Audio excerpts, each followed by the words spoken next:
Welcome back to KangBrosTV. Liverpool 3, Burnley 0. How many of you guessed or predicted that outcome? I know a lot of Liverpool fans. They were like, if you're a Liverpool fan for as long as we are, you know that Liverpool do not make things easy. So everyone's thinking, you know what, today could be tough. Even you said it, predicting like I said, do you see Liverpool going all the way now? And you saying, you know what, this game's gonna be tough, and it was tough. And I think Liverpool made it tough for themselves. They wasted opportunities initially. It didn't seem that they got into the game smoothly because everyone was anxious. You could The feel that tension. everyone was just Tension so was there. nervous, and rightfully so. Because again, we said it all season. Some of the chances that they missed. You look at it, you think to yourself, "What am I seeing here?" And then you just feel like it wasn't meant to be. It wasn't supposed to be. I'm not sure about the commentators though. There was a lot of talk about how good Burnley were, and it's like Carragher's a dick. I don't know what's wrong with him at the moment. I don't know what he's playing at. I think a lot of the fans have already said this, and they've gone for him about him trying to be all against Liverpool, to try and be non-biased and all this kind of stuff. But some of the stuff that he comes out with, it makes no sense. And I'm glad you picked up on it, because we was like literally scratching our heads. We didn't watch this together, this game today, by the way. Yeah, and who I was watching the game with, we were scratching our heads thinking, is this guy watching the same shit? And he's like, oh, they are, they're more than they've been the better team. He said that first they've been the better team. I was like, what? No, they haven't. Yes, they've had chances. Yeah. Like I said, again, I hate to beat up on it over and over again, but Rhys Williams? Nah. I knew you was gonna bring this up, yeah, about Rhys, and the reason why I'm not gonna go for Rhys is I know what you're saying, and you're right, but for him and these players as a whole team, as a unit, to grind these results out, I just saw the form table of the last 9 games. Liverpool are at the top of the form table with 7 wins. Okay, now I'm not saying it's because of Rhys. I get that, but what you're asking the guy to do, he is a kid. He's a boy playing with men. And today against Burnley, I actually thought he was gonna get battered up. And but he did. But there's some things he did. He literally put his life on the line for what he can do. At his maximum, he's put everything on the table. What we're asking of him, and he's doing it. Somehow he's doing it. That's all I'm going to say. He's like, I know there's a block once. He nearly got knocked out when Thiago was trying to hold him up. He's winning, challenging in the air. And so all I'm saying is, all from what we can ask from Rhys, he's doing it. And that's all I'm saying. We said play centre backs and centre backs, and we know he's not the full.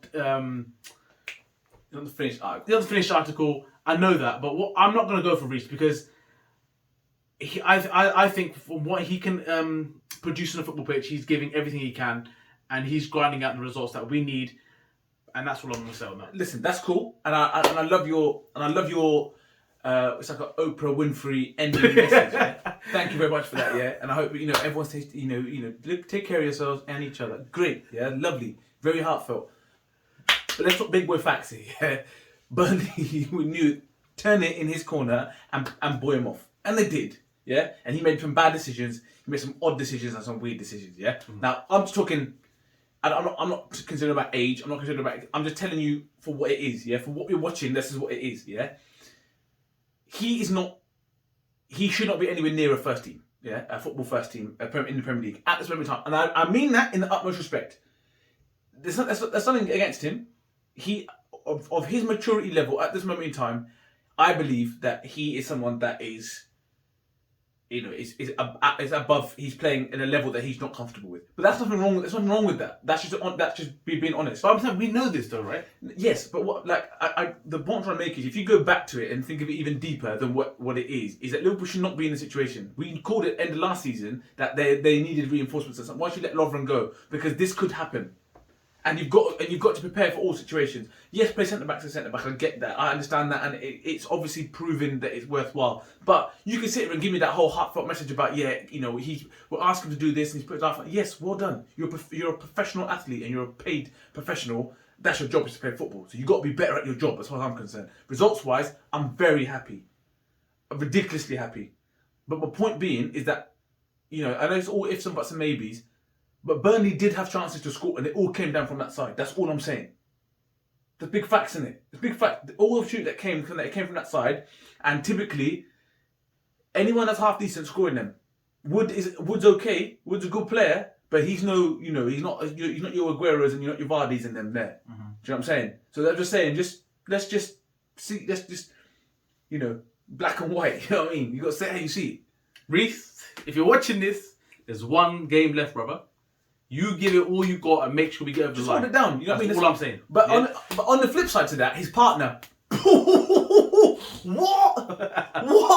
I never knew that. Jeez. What? Rhys is a beast. I never knew that. Nat's a beast. I never knew that. Mate. Many wish death upon me.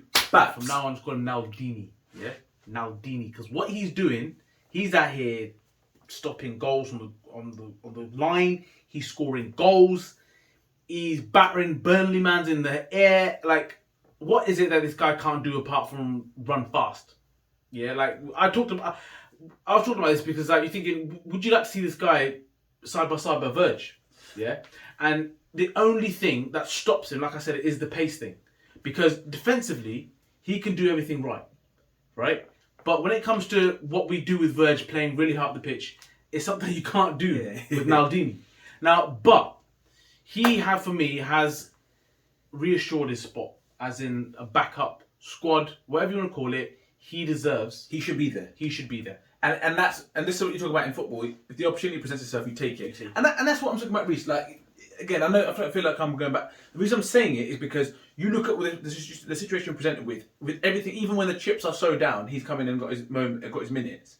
But you look at that and say, right, okay, you've taken your opportunity, you deserve to stay. With Nat, absolutely.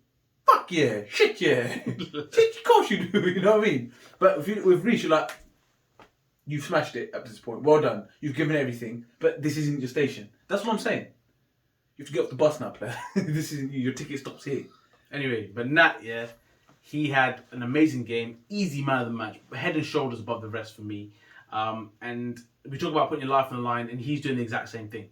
And there are things that he can, of course, improve on. There are some mistakes that he made, but to go against Burnley, and I think he single-handedly won more aerial challenges, more tackles, everything against Burnley as well. And again, like with Chris Wood, he was picking on Rhys, but then every time he tried to go and do the other side, not today, player, not today. And the thing is, whilst I was watching the game, I was thinking, how good would someone like Nat be at like Burnley? He was fitting. Mate, I cannot believe you said that. Obviously, again, we haven't spoken.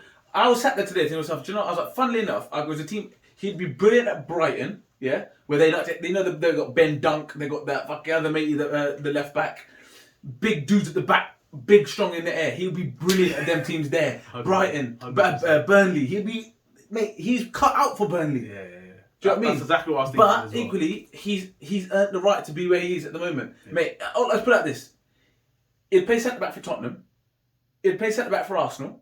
Mate, that's big facts. You tell me a centre back they got that you look at and think he's head and shoulders. Alderweireld is good. He's good, but he's 30, 33, 34. Yeah?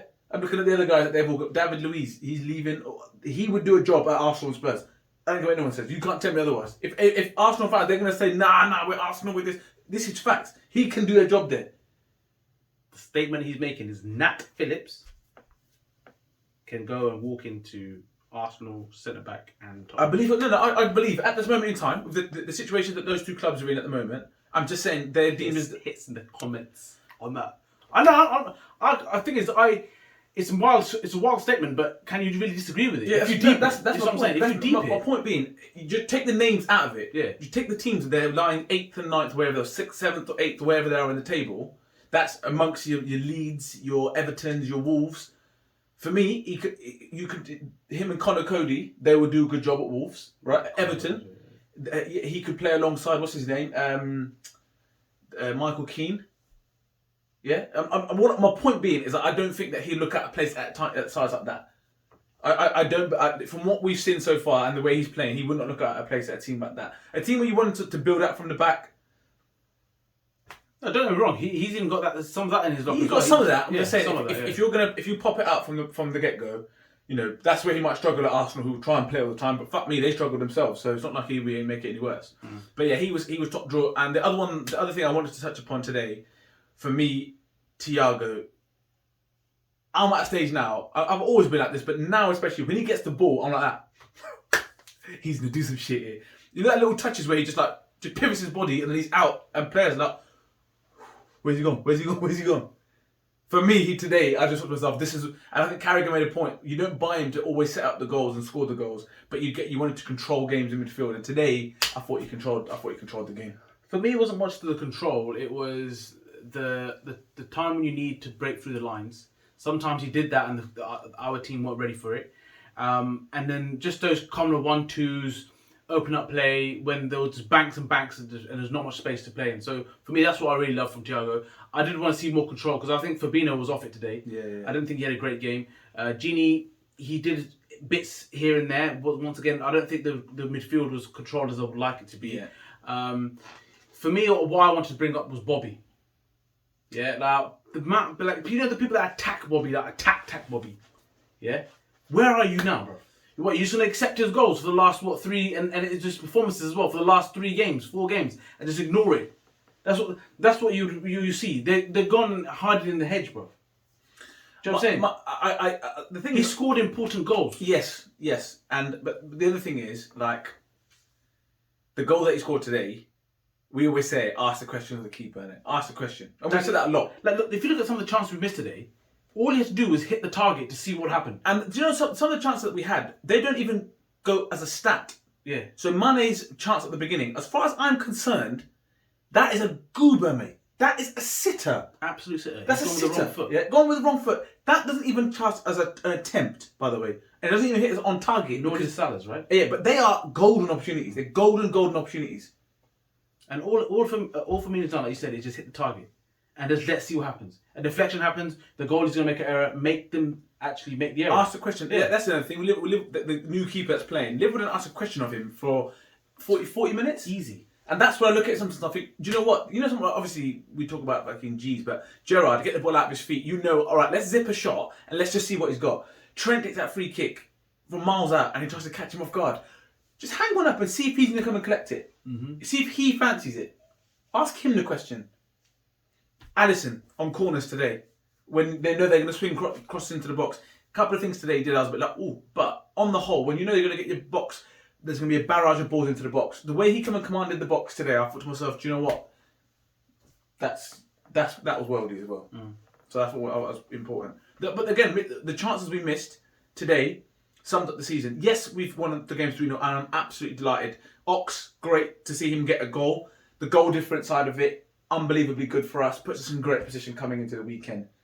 Great. But my point is, again, and this is just something we've all been talking about, everyone was nervous today watching this game because they were like, we could concede a goal at any moment. They were so fragile at the back. They were playing on Rhys, we could have conceded a goal at any moment. We can't keep missing these chances. That's what I felt anyway. Mate, and the thing is, it's not over. This is just one more left, and this ain't going to be easy. Like you said, people like Benteke playing on these defenders. Zaha, is Zaha still fit? I don't know. And Eze's out for the season now, which for Liverpool is, I'm like, but for him, I'm a massive fan of Eze. Whoever the scout was who's responsible for letting him go at Millwall should be sacked. Great player. Because I'm looking at a player here thinking to myself, he's made for the Prem. Baller. And we all heard that news, and it was good news, I guess. From a Liverpool side of things, but from a player, from a personal, and I love him as a player, and obviously being an English player, I was like, that is terrible news for him because he's been one of the standout. If there was a Premier League outside the top 6-11, he'd be in it 100%. So now that this result's happened, how do you feel now? We're going into Anfield, last game of the season. Fans are back, and we've got Palace, Roy Hodgson's last game. And what you saw today, do you think? All I'm saying is Liverpool can't be giving Palace the chances they gave Burnley. That's all I'm saying, because Palace have got better players up front than what Burnley have. Arguably, they're not as good defensively, but up front, Palace are much better than what Burnley will be. Our lineup's going to be the same. It ain't going to be different. Yeah, no different. Apparently, Jota might be in contention for it. Might be, but again, fact of the matter being, Roy Hodgson's last game, ex-Liverpool manager, Benteke is going to be playing. I'm sure Kelly probably going to be playing. There's going to be a lot riding on that game because a lot of people would like to be party poopers for that game. From what I've seen today, Tottenham have to win. Tottenham have to get a result if they want the Europa League. They have to get a result. Otherwise, they've got no European football, full stop, and they're going to lose Harry Kane and Bale. So they need to win. So they can't. They need to beat. They basically need to beat Leicester. They need a result against Leicester. The way I see Villa play against Tottenham today, Grealish back in the mixer. Mate, Villa at Villa with Grealish is tough. That's what I'm saying. So, and they ain't gonna lie down. Again, this is why we love the sport. I've said it all along, and my stance on it doesn't change. If Liverpool manage to get top 4, it's a burglary, and it's not the best advert for Premier League football. No. That's your opinions are different. I'm just going to put it out there and say, you know, I was with you at the big. I was with you, but now, like I said, if Liverpool win their next game, that's in their last 10 games, they would have won 8. They're the best form table, so you've got to give them some respect for them to grind out the results. I tell you what, can't say it's a burglary. I'll give you another one to back that stat up that you're trying to make. Is that they're 5 points off Man United. They're 5 points off United. That's what I'm saying. So it got to a stage first where we said it was a burglary, but now the fact that they've come in form in the right time, you have to give this team respect to say if they do achieve it, and even though it was a bad season, with everything that's happened, and you still managed to get top 4, it is in your hands now, and you still managed to get top 4, you need to give this team some respect to get over the line.